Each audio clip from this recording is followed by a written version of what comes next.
बिस्मिल्लाहिर्रहमानिर्रहीम अस्सलामुअलैकुम। Dear students, welcome to superior group of colleges learning management system. मैं हाफिज फरूक शहजाद। आज हम एफएससी पार्ट 2 फिजिक्स का चैप्टर नंबर 12 इलेक्ट्रोस्टैटिक का लेक्चर नंबर 6 पढ़ने जा रहे हैं।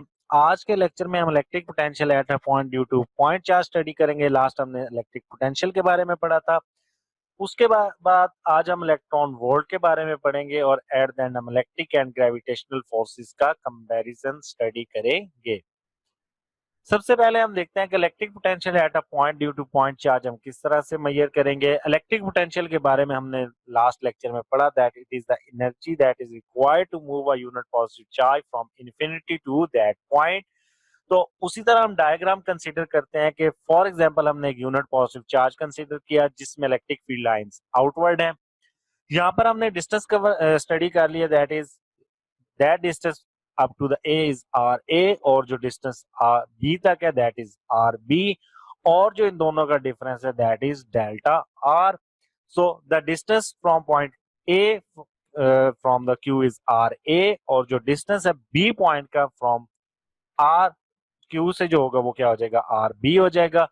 The distance between midpoint of the space interval between the points A and B from charge Q is R और जो RB है उसको हम लिख सकते हैं that RB is the distance actually sum of RA and delta R। क्योंकि RB distance यहाँ से लेके यहाँ तक है और याद रखिए पहले भी डिस्कस हुआ कि जो डिस्टेंस लेंगे हम वो मिड ऑफ दी चार्ज से कंसीडर करेंगे। तो यहां से यहां तक का जो डिस्टेंस आर बी है that is actually equal to delta R plus R ए।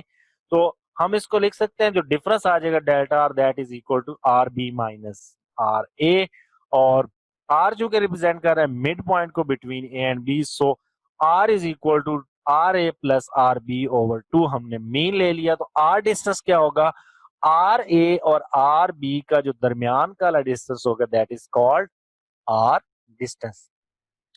अब हम मैग्नीट्यूड ऑफ इलेक्ट्रिक इंटेंसिटी इस मेजर करेंगे इस पॉइंट के ऊपर। तो हम जानते हैं जो इलेक्ट्रिक फील्ड इंटेंसिटी है वो होती है E is equal to 1/4 pi epsilon not Q over R square.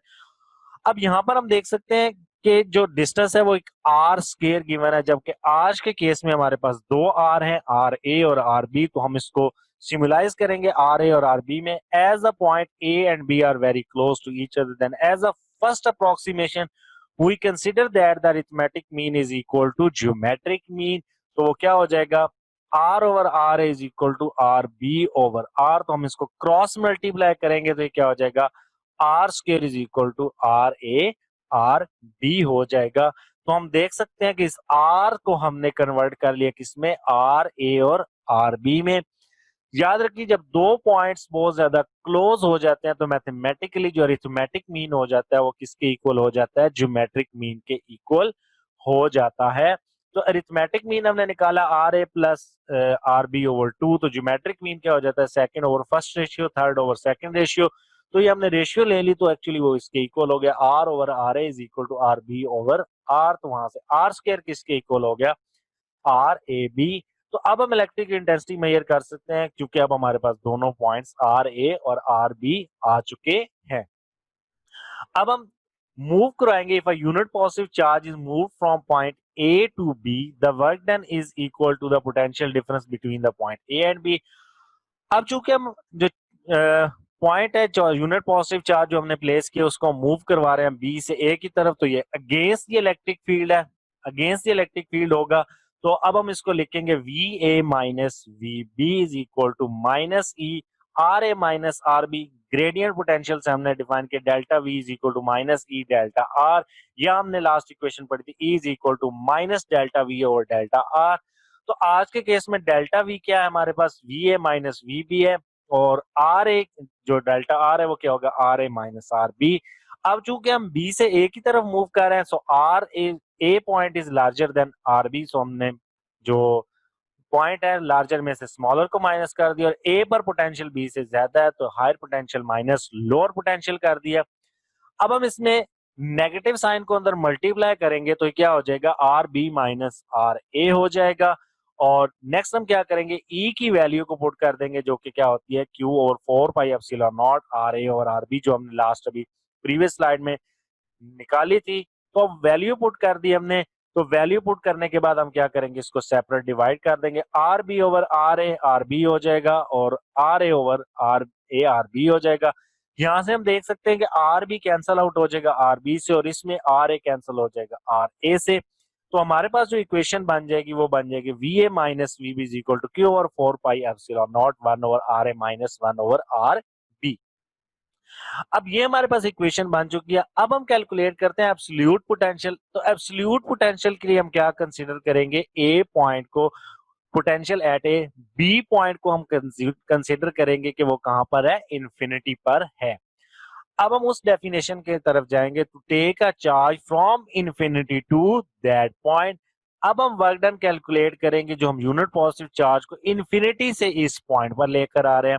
और अब हम कंसीडर क्या करेंगे कि बी पॉइंट कहां पर है, इंफिनिटी पर है। तो अगर बी पॉइंट इंफिनिटी पर है तो वहां पर पोटेंशियल वी बी क्या हो जाएगा, जीरो हो जाएगा, क्योंकि इंफिनिटी पे पोटेंशियल क्या होता है, जीरो होता है। अब वीबी को हम जीरो अगर पुट करेंगे तो आर कहां पर हो जाएगा, इंफिनिटी पर हो जाएगा। अगर आर इंफिनिटी पर है तो 1 over R infinity, 1 over infinity is equal to zero. अब देखें हमारे पास क्या हो जाएगा, वीबी हमारे पास जीरो हो गया और 1 ओवर आर बी भी हमारे पास जीरो हो गया। तो हमारे पास इक्वेशन आ जाएगी V A is equal to 1 over 4 pi epsilon not Q over R A आ जाएगी।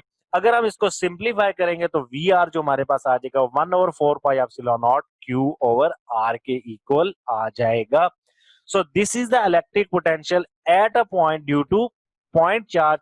तो ये हमने कहा मेजर किया है, इस पॉइंट ए के ऊपर इलेक्ट्रिक पोटेंशियल मेजर किया है एक पॉइंट चार्ज की वजह से। और ये हमें बता क्या रहा है, that the potential varies as 1 over R, कि जैसे जैसे हम पोटेंशियल यानी कि चार्ज से दूर जाते जाएंगे पोटेंशियल कम होता जाएगा और जैसे जैसे हम करीब आते जाएंगे पोटेंशियल बढ़ता जाएगा।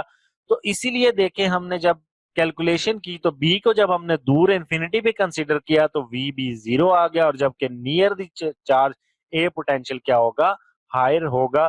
तो जैसे जैसे आर यानी कि हम चार्ज से दूर जाते जाएंगे इलेक्ट्रिक पोटेंशियल कम होता जाएगा और जैसे जैसे हम नजदीक आते जाएंगे पोटेंशियल बढ़ता जाएगा।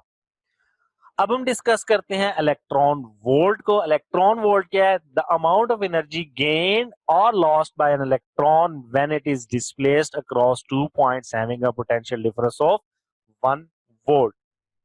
इलेक्ट्रॉन वोल्ट एनर्जी है, कितनी एनर्जी है, जो एनर्जी एक इलेक्ट्रॉन गेन करता है या लूज करता है जब हम इसे डिस्प्लेस करते हैं अक्रॉस द 2 पॉइंट। कौन से दो पॉइंट्स जिनका पोटेंशियल डिफरेंस 1 वोल्ट हो। और 1 इलेक्ट्रॉन वोल्ट किसके इक्वल होता है, that is equal to 1.6 multiply 10⁻19 joule. अब एक्सप्लेनेशन में हम देखते हैं when a positive charge q is moved against the direction of electric field from point B to point A, work done by some external agency जो भी हमने previous किया। तो वो किस तरह से हम डिफाइन करते हैं, if the charge is move with uniform velocity then all the work done is converted into increase in electrical potential energy। वो सारे का सारा किस में हो जाता है, कन्वर्ट हो जाता है इंक्रीज इन पोटेंशियल एनर्जी में हो जाता है। और यहाँ पर आप देखें हमने अगर इक्विलिब्रियम का वर्ड यूज नहीं किया तो हमने यूनिफॉर्म वेलोसिटी का वर्ड यूज किया। तो सेम बात हो जाएगी, यूनिफॉर्म वेलोसिटी है तो एक्सेलरेशन जीरो हो जाएगा और क्या होगा, इक्विलिब्रियम की कंडीशन होगी। अब इस कंडीशन में इलेक्ट्रिक पोटेंशियल किसके इक्वल होगा, delta U is equal to Q delta V, जो हमने लास्ट लेक्चर में डिस्कस किया। सो डेल्टा वी क्या होगा, V B minus V A, क्योंकि हम बी से ए की तरफ लेके जा रहे हैं। तो अब इलेक्ट्रॉन वोल्ट क्या हो जाएगा, if a positive charge q is placed at a some point a in electric field the charge will experience a force along the direction of the field. Under the influence of this force the charge will move along the direction of the field with some acceleration and acquire kinetic energy। अगर कोई force लगेगी तो वो थोड़ा सा acceleration जो gain कर लेगा तो एक्सेलरेशन की वजह से उसमें क्या आ जाएगी, एनर्जी आ जाएगी। The charge move with one point to another point having potential delta V, again kinetic energy is equal to Q delta V. अब वो क्यू डेल्टा वी किसके इक्वल हो जाएगा, क्यू हम जानते हैं चार्ज है। चार्ज क्या है, कौन सा है, क्योंकि हम पार्टिकल जो मूव करवा रहे हैं वो इलेक्ट्रॉन है और चार्ज ऑफ इलेक्ट्रॉन होता है 1.6 मल्टीप्लाई 10⁻⁻19 कूलम। अब पोटेंशियल डिफरेंस कितना है, वो 1 वोल्ट के इक्वल है। जब हम इसमें पुट करेंगे तो काइनेटिक एनर्जी किसकी इक्वल आ जाएगी 1.6 मल्टीप्लाई 10⁻⁻19 1 कूलम वोल्ट, और 1 कूलम वोल्ट किसके इक्वल होता है जूल के इक्वल होता है, जो स्टार्ट में हमने डिफाइन किया था that energy is equal to 1.6 multiply 10⁻⁻19 joule, this will be equal to 1 electron volt. तो ये 1 इलेक्ट्रॉन वोल्ट एनर्जी है जो कि रिक्वायर्ड है जब हम चार्ज को मूव करवाएंगे। कंपैरिजन स्टडी करते हैं इलेक्ट्रिक एंड ग्रेविटेशनल फोर्सेस का। सबसे पहले हम देखते हैं कि gravitational force between two particle is proportional to the product of their masses and inversely proportional to the square of the distance between them. जो ग्रेविटेशनल फोर्स है ये एक्चुअली क्या है, it is the directly proportional to the product of the masses, जबकि coulomb force क्या है that is product of the two charges. ये भी प्रोपोर्शनल है, दोनों प्रोपोर्शनल है, लेकिन ये प्रोडक्ट है masses का और कूलम फोर्स प्रोडक्ट है चार्जेस का। एक सिमिलरिटी है, दोनों डिपेंड किसके ऊपर करती हैं इनवर्स स्क्वायर लॉ, यानी कि inverse of the distance between them. Second क्या है, gravitational force is a very weak force while the coulomb force is a strong force. Gravitational force जो है ये वीक फोर्स है, क्योंकि जैसे जैसे हम जाते जाएंगे दूर ये वीक होती जाती है, जबकि कूलम फोर्स क्या है स्ट्रॉन्ग फोर्स है। The value of G equal to 6.67 multiplied 10⁻⁻11 newton metre square पर कूलम पर किलोग्राम स्क्वायर, जबकि वैल्यू ऑफ K क्या है 9 मल्टीप्लाई 10⁻9 न्यूटन मीटर स्क्वायर पर कूलम स्क्वायर। ग्रेविटेशनल फोर्स जो है डिपेंड करती है मास के ऊपर, जबकि कूलम फोर्स डिपेंड करती है चार्जेस के ऊपर। और ग्रेविटेशनल फोर्स वीक फोर्स है लेकिन लॉन्ग रेंज है, इसकी रेंज जो है वो लॉन्ग है। कूलम फोर्स स्ट्रॉन्ग फोर्स है but it is of the short range force, जो कूलम फोर्स है ये शॉर्ट रेंज है। इसी तरह gravitational force is always attractive, coulomb force में भी अट्रैक्टिव और repulsive depending on the sign of charges. Gravitational force जो है वो हमेशा चीजों को अपनी तरफ अट्रैक्ट करती है, ग्रेविटेशनल फोर्स कभी भी रिपल्शन नहीं हो सकती, रिपल्सिव फोर्स नहीं हो सकती। जबकि कूलम फोर्स जो है वो अट्रैक्टिव भी हो सकती है और रिपल्सिव भी हो सकती है। अट्रैक्टिव कब होगी जब दो ऑपोजिट चार्जेस होंगे, और रिपल्सिव कब होगी जब दो सेम चार्जेस होंगे।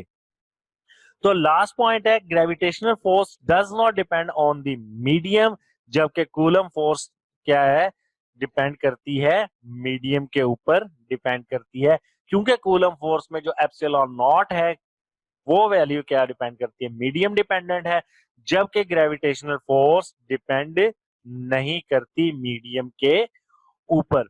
इसी तरह जो ग्रेविटेशनल फोर्स है ये शील्ड नहीं की जा सकती, जबकि कूलम फोर्स जो है दैट कैन बी शील्डेड। जो कूलम फोर्स है इसको हम शील्ड कर सकते हैं, सेव कर सकते हैं, हम चार्जेस को स्टोर करके दूसरी जगह ले जा सकते हैं, लेकिन ग्रेविटेशनल फोर्स को हम स्टोर नहीं कर सकते। कुछ कंपैरिजन के हम कंक्लूजन करते हैं। Both forces have the same dependence. Same dependence क्या है, दोनों इनवर्स के लॉ पे डिपेंड करती हैं।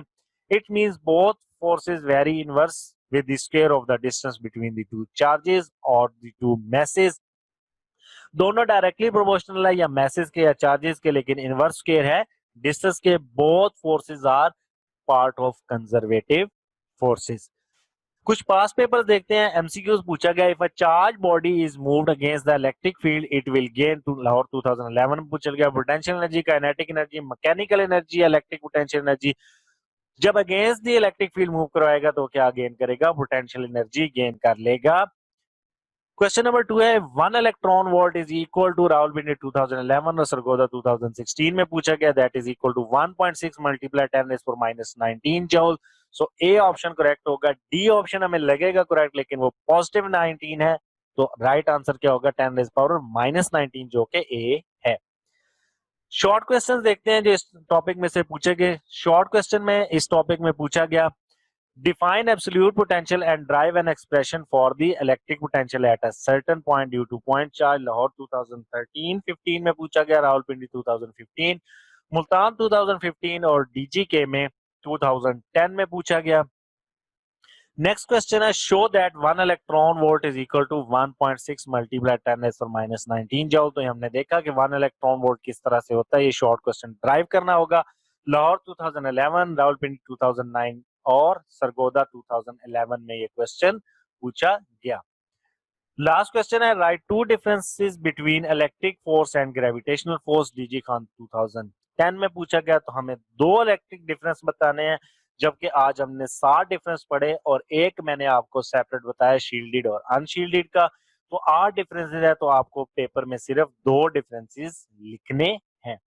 ये तो आज का लेक्चर जिसमें हमने electron volt, electric potential due to point charge और कंपैरिजन इलेक्ट्रिक फोर्स और ग्रेविटेशनल फोर्स का स्टडी किया। इंशाल्लाह नेक्स्ट लेक्चर में हम मिलिकॉन ऑयल ड्रॉप्स मेथड के बारे में पढ़ेंगे। जज़ाकल्लाह।